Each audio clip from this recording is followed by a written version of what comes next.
guys, to keep this short, we got a lot going on. We've got major progress on the 750-gallon Lake Malawi African Cichlid build. We're going to catch you up on all the things happening with the 1,200-gallon Amazonian Islands build. Heck, we're going to check out the 600-gallon Asian jungle behind me. It's been a while. We're going to check out the 220 discus, Amazon discus aquarium, all the community aquariums. I don't even know. There might be marine sharks. There could be some monster fish. I can't even say. But let's find out. Let's go.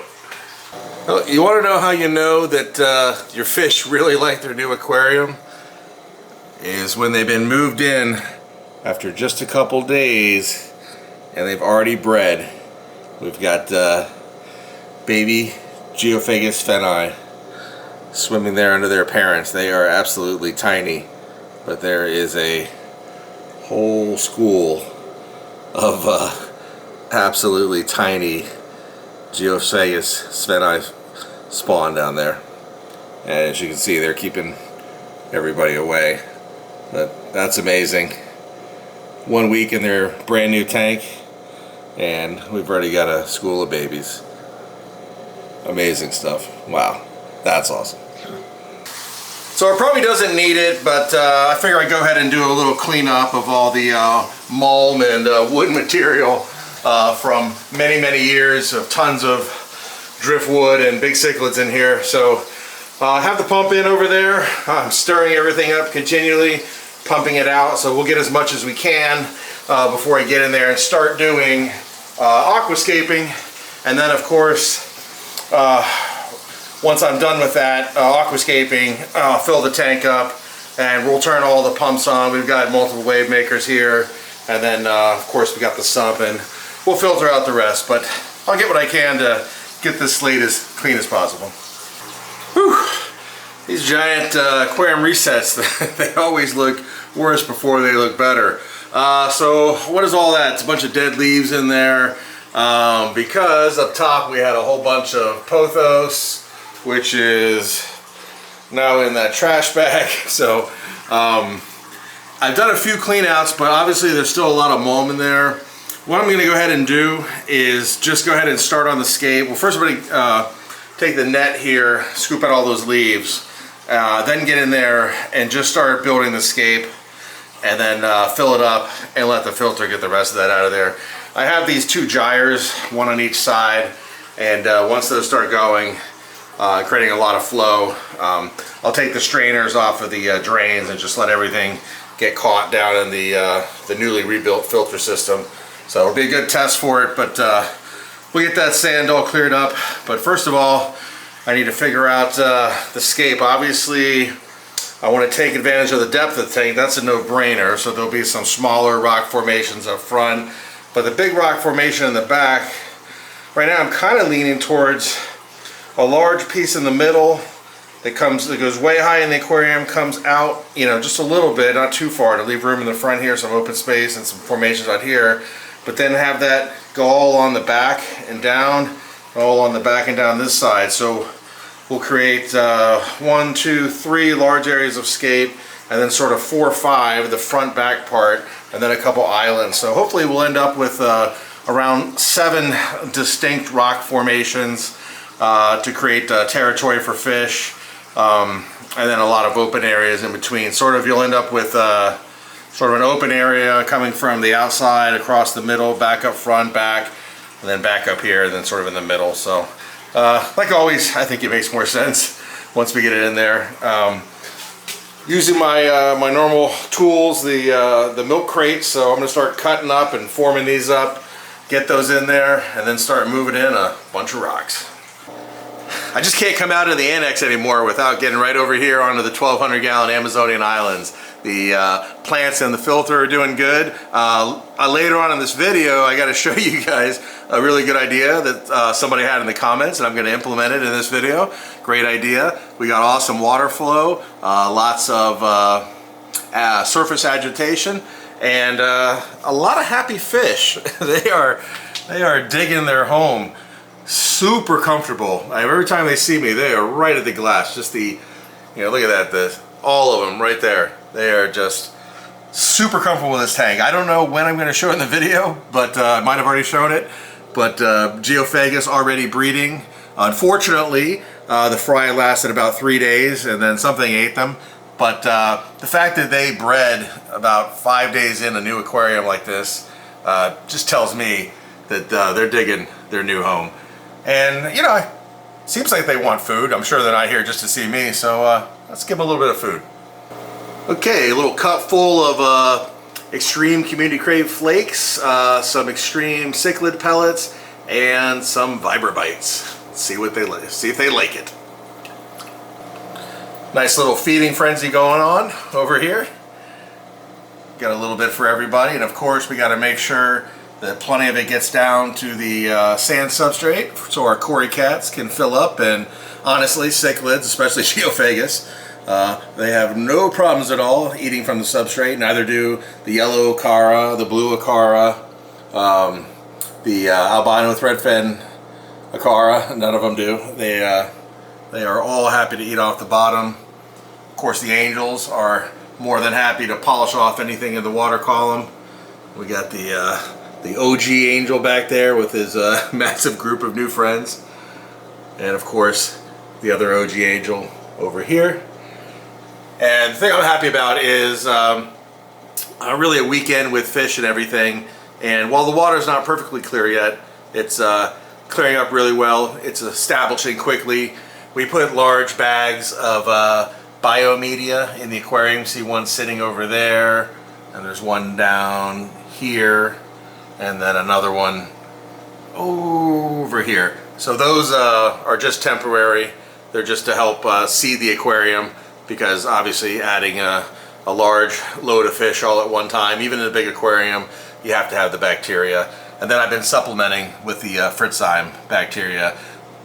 Probably not needed, but just makes me feel better, and I'm always someone who's going to err on the side of caution for the health of the fish over the money. If it's a money situation, my advice, and I do this myself, it's just wait and save up the money. I do that all the time. There's lots of things I wanted for a long time, and if it's not the right time or not enough money or whatever the situation is, wait and save up, plan for it, and do it right. You know, there's no reason to jeopardize the health of the fish, or in my case, build a DIY aquarium in a poor manner to try to cut corners and suffer the consequences. So no reason to do any of that. It's an awesome hobby, and I understand why anybody would want to push the boundaries to get it, to get an awesome tank up and running, because they're so enjoyable.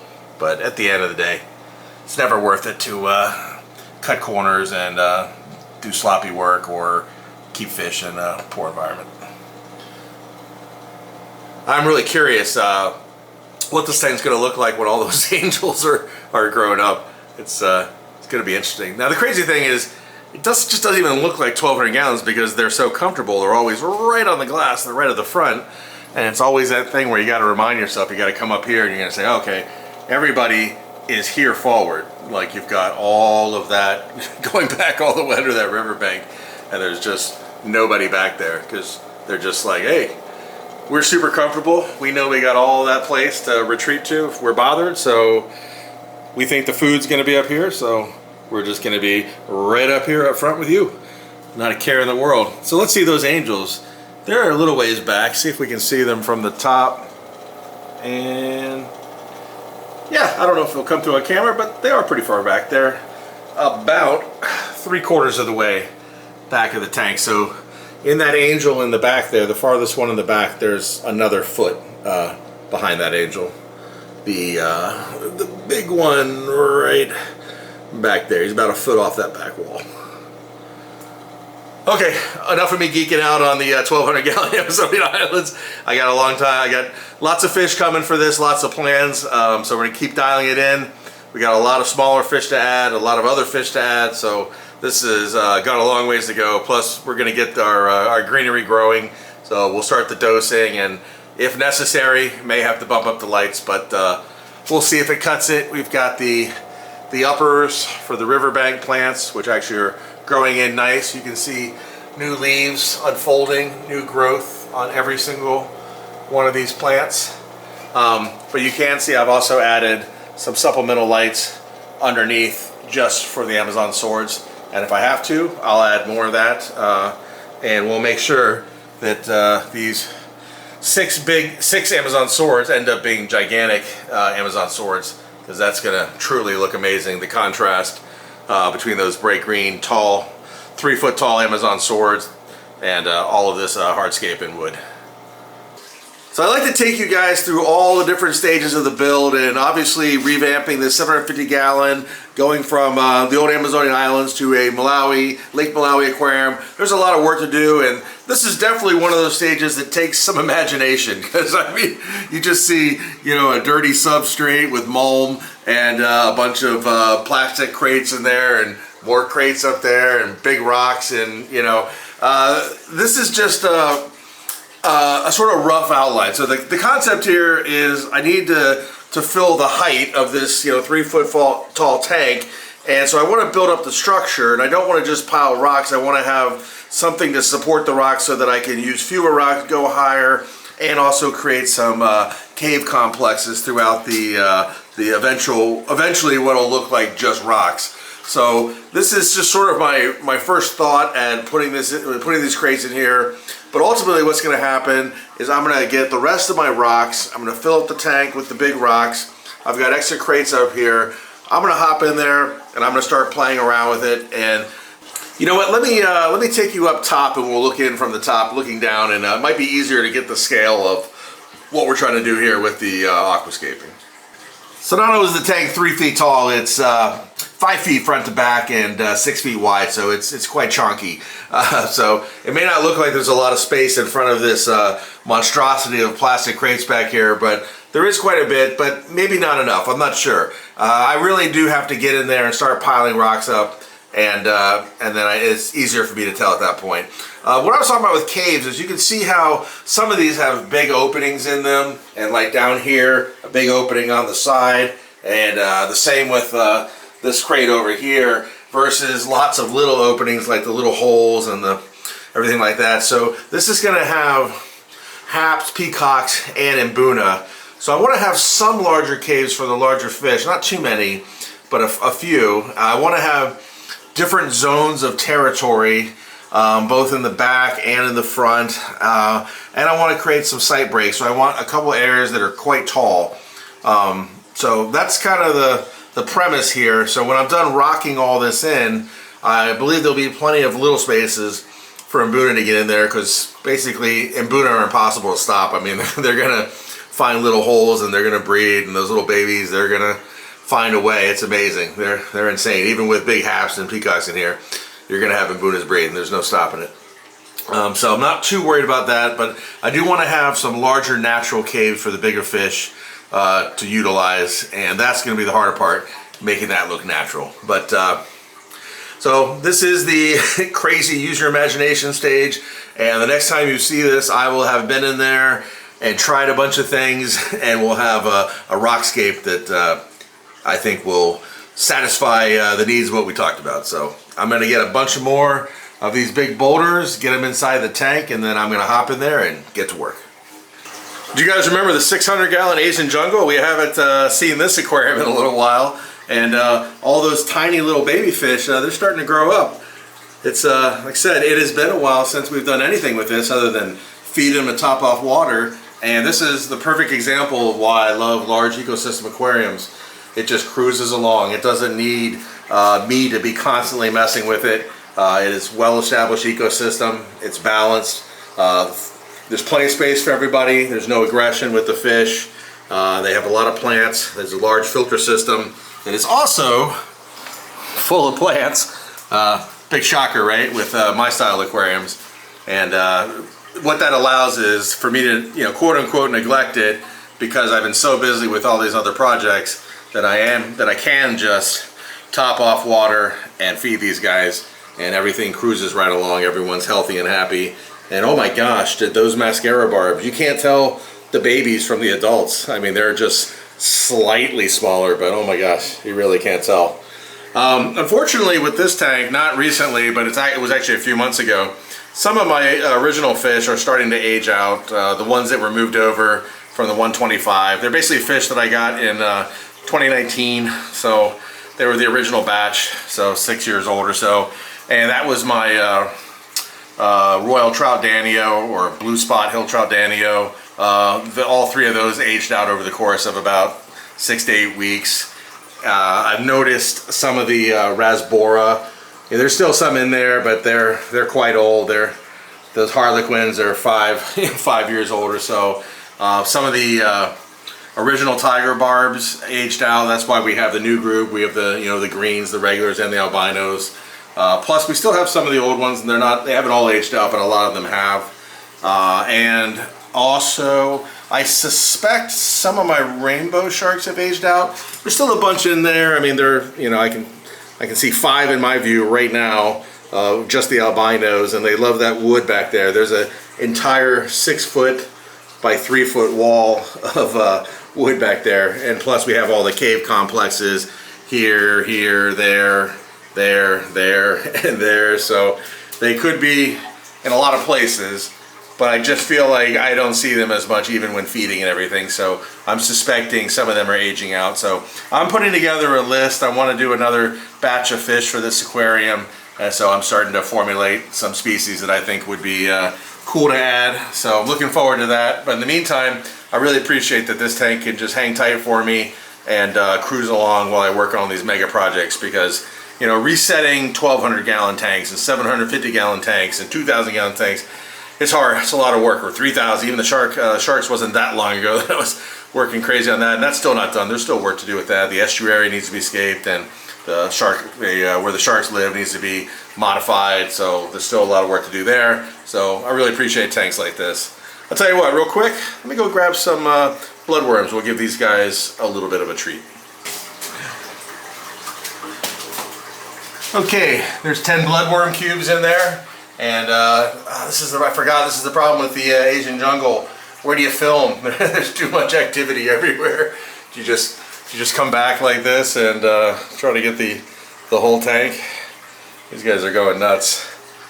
Those cubes are not gonna last very long at all. Yeah, they really don't get any treats like this very often. For some reason, I never really think to bring the bloodworms really for any of the tanks. I have them around just for treats and stuff, but I always forget about them.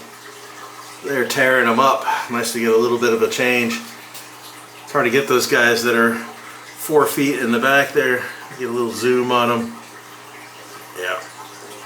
So I think, what do we got? 3 or 4 cubes left. The other ones look like they're decimated. Actually, I was just thinking, I took off 2 of the lights a couple months ago. There was 6, now there's 4. And it's been many months, and the glass actually is looking pretty good. I mean, there's a little bit of algae on there, but certainly not bad. I will take it. Scraping algae is not, really my favorite thing, so I'll have to see with the plants. I haven't been dosing as much as I should. It's been very sporadic. I really got to get better about that. That little guy's trying to get the whole cube for himself. Man, he's a scrapper. That's a tiger barb is definitely a scrapper. That was funny. Let's see here. Yeah, we got more rainbows coming out. There's 4 albinos right there. And it's the red-tailed shark. Yeah, there's 1, 2, there's 3 of the regular red tails right there in the middle. Panagaras, another albino over there. Yeah, I don't know. Maybe they're not aging out, maybe it's my imagination. But to be sure, I'm going to feed some sinking pellets that I know they love, some of those carnivore pellets in the front. Not now, but sometime when they're nice and hungry, and try to get a count on how many of those guys come out, because normally that brings them out in mass. Alright, I think it's safe to say they pretty much polished those 10 brine shrimp or bloodworm cubes off. I'm going to say brine shrimp. Well, as you can probably tell right away, the design, it changed once I got in there, and I realized I had way too much. So we're going to kind of go with 3 big rock formations. That's going to be built up much higher in the back, and then come forward. We'll scatter around smaller rocks and everything. Same sort of thing over here on the right, and then in the middle we've got caves going sideways and caves up top. Well, you know what? Let me take you up top again. This will be easier to visualize. Okay, so we got more space. We're opened up, and the one up top's got the opening, and I don't want that, so I'm going to pull that out. and replace it with one of these that, you know, it's got the full cover. That way I can get the rocks up nice and high, and probably about half as high on each side, but close. We want to build these up here and these up here.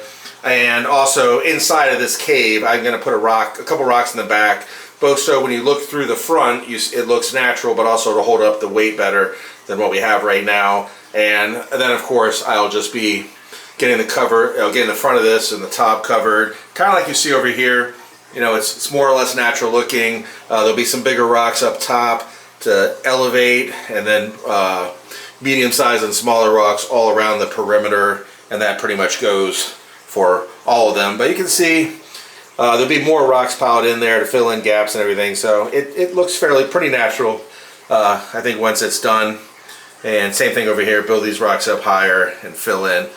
So pretty close actually, except for I ran out of big rocks.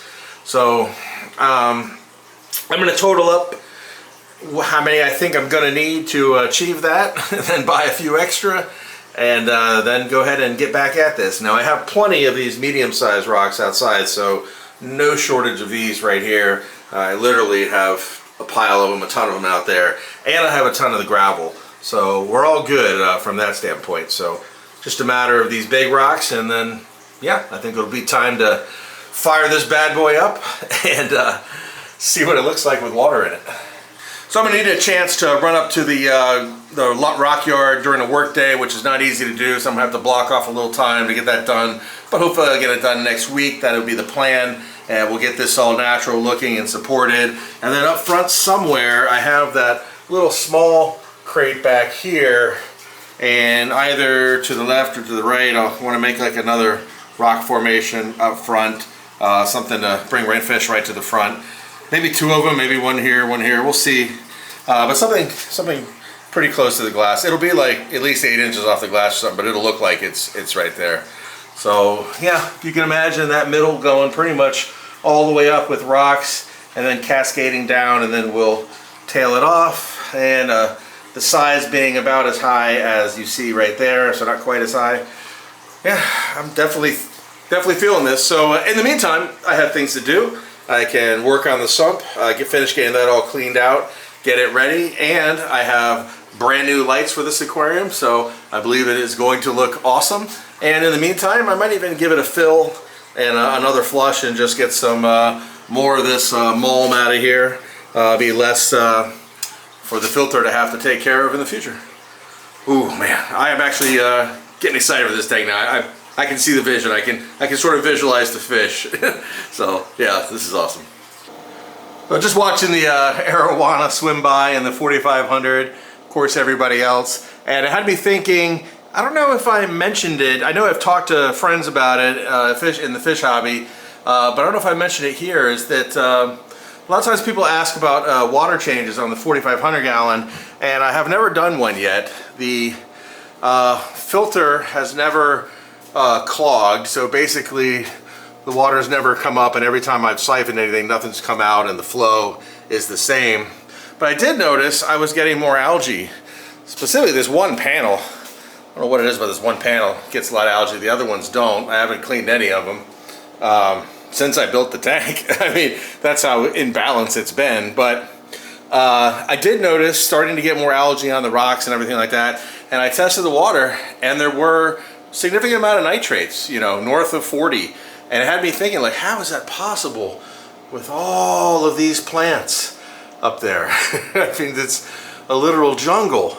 And then I remembered from my saltwater tanks, it's the trace elements. So when you do partial water changes, you replace a lot of those trace elements, but since I'm not doing that here, I need to do something to add those trace elements back to the water. So I got the Nylock G trace elements, and I started dosing the tank, and two things happened. The nitrates went way down, back down to 5 or 10 or whatever, and the other thing that happened is the plants grew like crazy. I mean, over a 2-week period, they just went nuts. And because I've trimmed these plants numerous times, and there's like rows of them now. There's there's these, there's those. I mean, it is thick. It is a jungle back there. It truly is. But as soon as I dosed those trace elements, it gave the plants what they needed to uptake the nitrate from the water, and man, did they. So not only did they clean the water, see, I just trimmed this. Just trimmed these were out here. I was hitting my head on them as I walked by. Yeah, so not only did they uptake the nitrate, but they just started growing like crazy. And they're getting thick, and they're wrapping their vines around everything. This is what I dreamed about it looking like, and it's getting there. Can't imagine when that has a river bank, and when this river bank is all grown in, and I don't want to spoil it, but when there's a future aquarium on that wall with all the plants coming up, I might as well just call this instead of the annex, the Amazon jungle aquarium room.